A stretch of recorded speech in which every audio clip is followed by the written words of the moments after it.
Hello everyone and welcome to another video with me, Esther from Gather and Create. I'm excited to share a reverse easel card with you all today. Some of you might be familiar with a regular easel card, which normally you would have like a stopper at the front there. You'd see it kind of lean this way and be probably landscape or square. So this one is a slightly different fold. It's also lovely for displaying maybe a calendar or a photo or something that you want to stand up on your desk. But it's lovely to just receive a slightly different fold and to teach you something that you might not already know. So I will pop everything that you need to know in the description below so you can relax and enjoy the video without worrying about scribbling down any measurements or what I've used. Everything will go onto my blog. It's using the beautiful Share What You Love early release bundles I should say. They will go separately into the catalogue when that launches on the 1st of June. But they won't, so the bundles at the moment, there's 3 tiered bundles, and the bigger the bundle you buy, the more you get for free. So not only will those freebies not be available, they also include an exclusive stamp set, which is only available in the bundle, so until the end of the month. So enough chatter from me, I'm going to get started, and I have a piece of crumb cake. Regular A4, which I'm going to cut at 4 1/4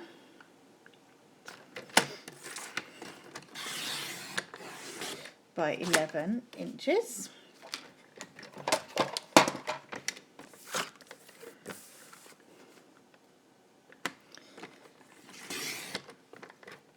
This is going to be scored at 1/2 inch.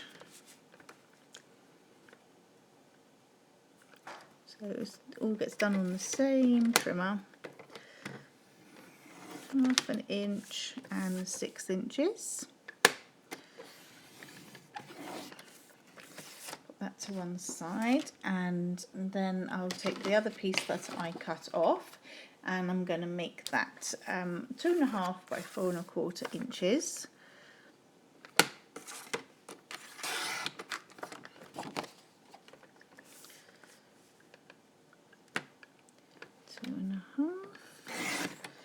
And I am going to score that on the short side. The other one was on the long side. This is going to be scored on the short side at 1/2 inch.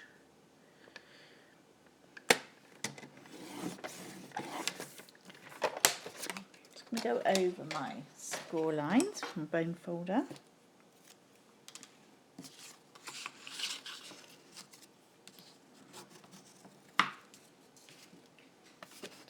Very simple stuff.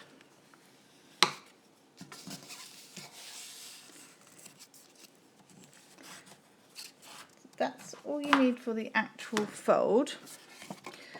Then all you need to do is to add this, which it will sit into.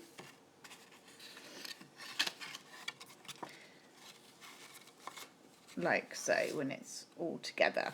Okay, so if we lay it out against the one I've already made, so you can see that this is the flat side, this is the scored piece there. So this is literally just going to go in there. Oops, I think I might have that. What have I got here? 4 1/4. Let's just check the measurements quickly. Don't be wrong, do we? 4 1/4. What have I got here?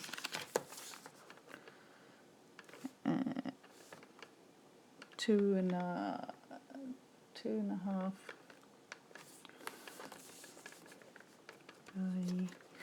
Oh, there we go. That's not 4 1/4. Let's make that 4 1/4.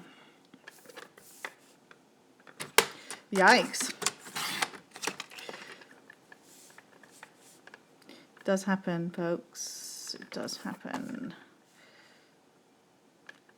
This is one. I think that's what I did. I turned it the wrong way. 2 1/2.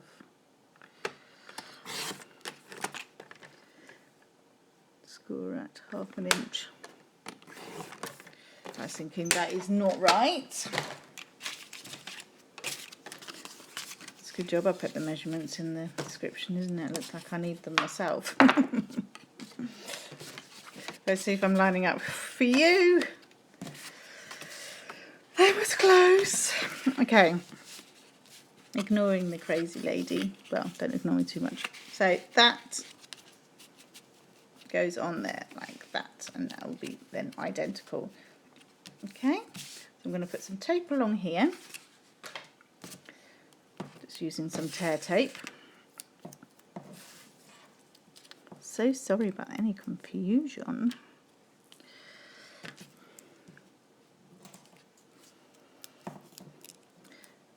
See if I can fit another bit on. I'm just going to take those edges off because I haven't quite torn close enough. Just grab my piercing tool to take those backings off.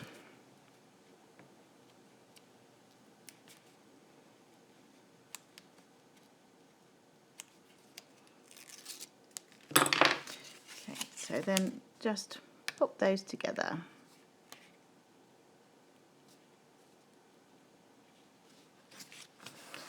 Like so, and then that is the mechanism made. Just make sure they're all folded in properly. It's a bit bouncy at the moment, so I just need to do my scores a bit more because this card is thick, which is a good thing. And then once the it won't be this bouncy when I've got the front on it. Nice, right? And I'll just burnish that a bit more just to make sure it goes in the right direction. It will, I promise you. Okay, so we're actually decorating what seems like, if you're used to a regular easel card, the back of it. This is actually the front of it because it's that folds into the back there, as you can see on my sample. Okay, so next thing I'm going to do is my stamping and my layering with all these pretty papers. So I've got rich raspberry in, where's my measurements gone, 5 1/4 by 4, and then my piece of DSP is 5 by 3 3/4, and then I also have, this is the other side of this DSP, the old olive leaf side is 4 1/4 by 1 inch. So I'll pop those on and then we'll do the stamping. I've got a couple of fun things to show you with the stamping. So I'm just using the snail adhesive to pop that on.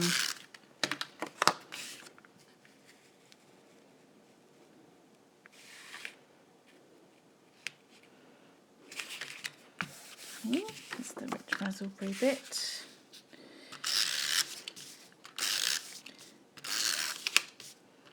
This paper is absolutely beautiful.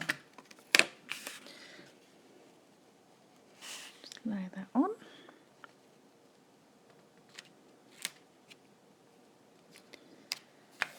Okay, that's prepped. I can put this bit on as well. I think I want to go a little bit higher than I did on my sample actually. So let's put that about there. Put that to one side. So hopefully the weight of that will help it hold a bit more. I think I just need to do a bit more burnishing. Of course, I had none of these problems with the sample. That wasn't bouncy. This one is wanting to be so naughty. Here we go. Just to show you I'm not a mad lady. Well, a little bit maybe. So let's do some stamping. Got these beautiful flowers, which I am going to, no, I want to do my piece of crumb cake. So this gorgeous little background stamp all comes part of the stamp set. I love what you do stamp set. So I'm using this background bit these flowers and the thank you sentiment from the Love What You Do stamp set. So I'm going in with Crumb Cake.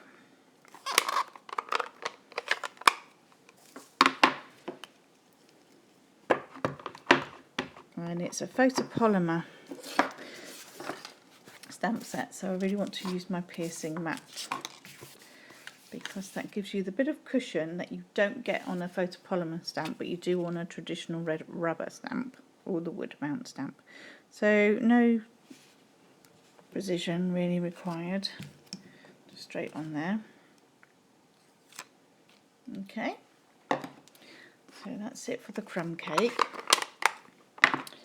Now I'm going in with my memento.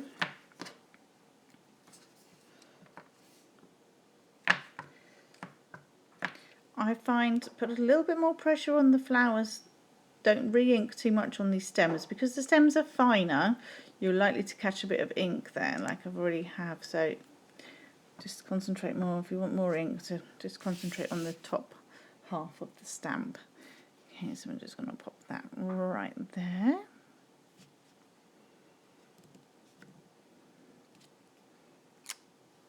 Okay, that's it for the black. Now for a fun technique. So the thank you really is too wide for that because you can't really go over the whole thing because you're going to lose the T and the H in the flowers, and we don't want that. We don't really want to give someone an thank you. We really want to give them a thank you. So I'm using the Stampin' Up marker in Rich Raspberry to do 1/2 of the stamp at a time. So I'm using the brush end, and you can see the brush end by the thicker white strip there, and you've also got the image of the brush there. And I'm just going to scribble over the thank. Also a great technique for multicoloured images.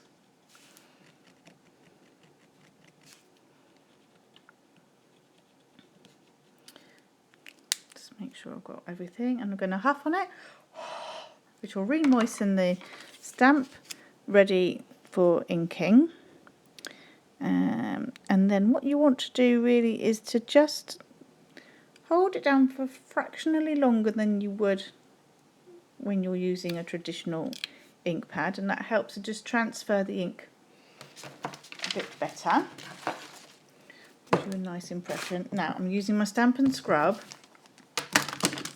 which is Stampin' Up's amazing cleaner, but you want to make sure your Stampin' Scrub is clean. You can just clean these with a dish soap or something, nothing harsh, too harsh, and then just leave to dry, because all those times that you're cleaning your very dirty stamps, especially the dark ones, will leave obviously a residue on there. So you want super clean Stampin' Scrub, and then I'm going to do the U.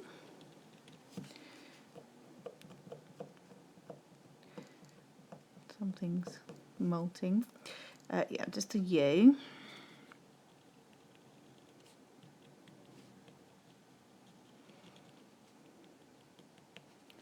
Make sure you catch all of the letters. I'm huffing again. Always a stray dimensional backing, isn't there? I haven't even used dimensionals. Let's pop the U around there. Again, press it down for slightly longer.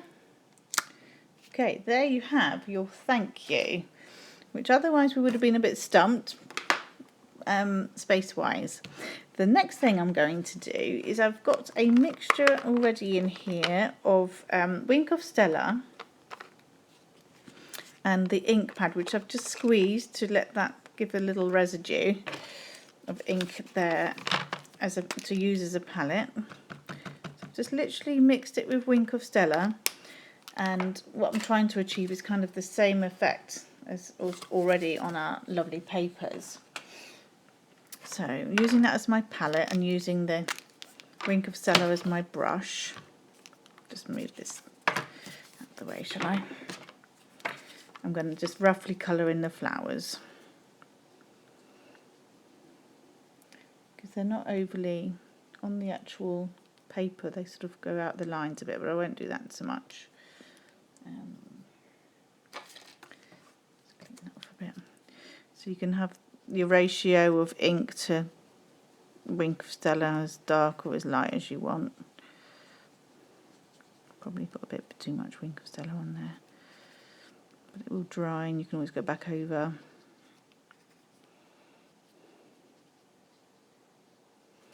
It's great to just get a bit more use out of what you've already got in your craft room. For example, I didn't have to reach for another sentiment because I couldn't get one to fit. I just made it fit.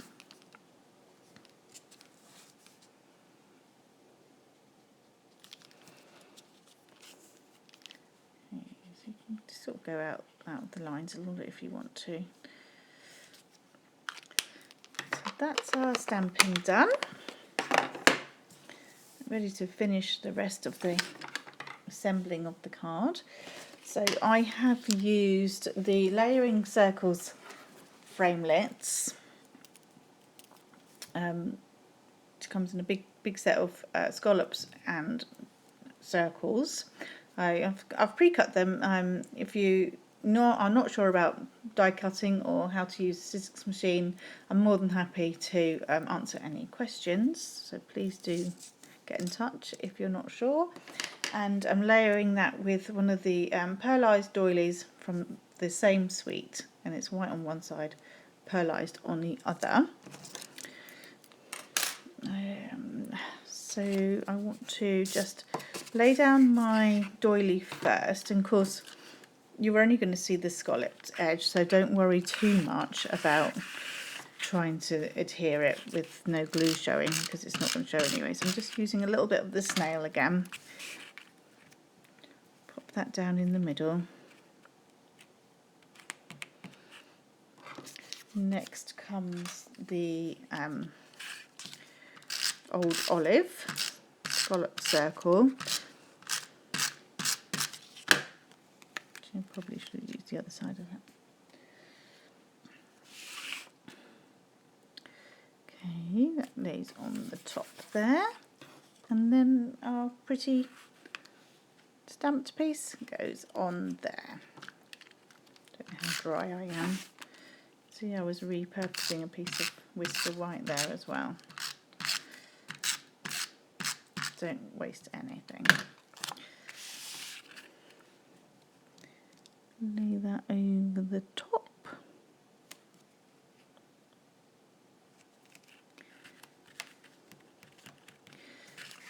There we go. And that is the reverse easel card all done. Bring it into the camera, that might help. Pretty, very feminine. You can change it up for any occasion, or as I say, put a photo on it or a calendar on it.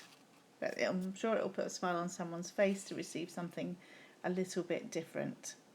If you like this video, I would love a thumbs up and a subscribe, and do check out the blog and all of the Love What You Do bundles, and I hope to see you really soon. Thanks so much for stopping by. Bye bye.